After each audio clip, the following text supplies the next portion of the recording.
Croyez-vous qu'il y ait des gens dans notre société qui soient tout à fait libres et affranchis de toute dépendance? J'en connais pas personnellement. On est tous libres de l'être. Libres. Il s'agit de prendre des bons choix. Je pense que c'est pas possible, non.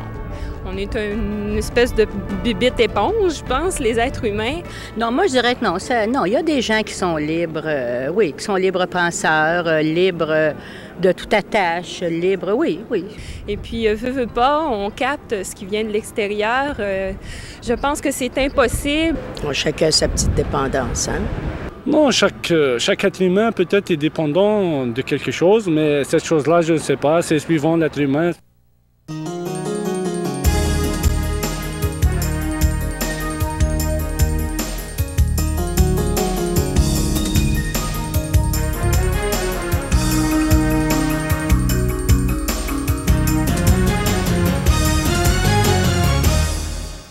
Bonjour et bienvenue, re-bienvenue à l'émission L'heure de la bonne nouvelle en ce dimanche matin.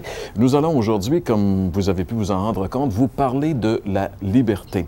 Si tu connaissais le don de Dieu, c'est le thème général de notre série présente, et bien sûr, Dieu veut nous offrir la liberté, la vraie liberté, c'est-à-dire l'affranchissement total de tout esclavage. Et c'est ce que Dieu nous offre, et c'est Gaston qui va nous démontrer, Bible en main aujourd'hui, que c'est vraiment ce que Dieu nous propose, de nous détacher de tous nos liens, n'est-ce pas, Gaston? Et puis, à part de ça, bien, on peut vraiment dire qu'il y a seulement le Seigneur qui peut vraiment nous donner cette liberté, et puis il nous le démontre dans la parole. On peut vraiment connaître et jouir de vraie liberté, mais il n'y a pas de liberté à part ou sans la personne du Seigneur. La liberté se trouve en lui. Si le Fils vous affranchit, vous serez réellement libre. Alors donc, vous avez vu, on connaît bien notre Bible. En tout cas, ce passage-là, on le connaît bien. Il y a Gilles Despins qui va être avec nous, notre artiste invité aujourd'hui. Gilles qui va revenir pour une deuxième fois à l'émission cette année. Et on va vous parler également de Déjeuner de l'espoir, parce que François va être à un endroit où je suis déjà allé le mois passé. François, c'est quand même intéressant de voir les gens qui répondent aux questions. Et il y a une certaine unanimité, en tout cas, sur cette question. Les gens sont vraiment conscients qu'on est ce genre de bibite-là qui... C'était bien dit. Oui, cette madame avait vraiment bien verbalisé la situation. Moi, je pense que, en effet, l'être humain, on pourrait dire que l'être humain, il est comme obligé de dépendre de quelque chose.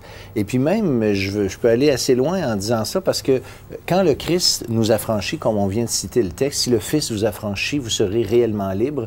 Bien, si on ne veut pas être à la suite du Christ, bien, on va être esclave de d'autres choses. On est comme toujours, on ne peut pas être vraiment libre à 100 %. Le jour où on se libère d'un certain esclavage, bien, on va nécessairement s'accrocher à un autre esclavage, et à tous égards. Et puis, je pense que quand quelqu'un vient au Christ, c'est parce qu'il suit quelqu'un qui a le pouvoir de le rendre libre, et c'est ça la vraie liberté. Mais on a quand même mis notre allégeance sur quelqu'un, et si c'est sur le Christ, bien, c'est là qu'on va jouer d'une vraie liberté, qu'on va être enfin capable de refuser d'être...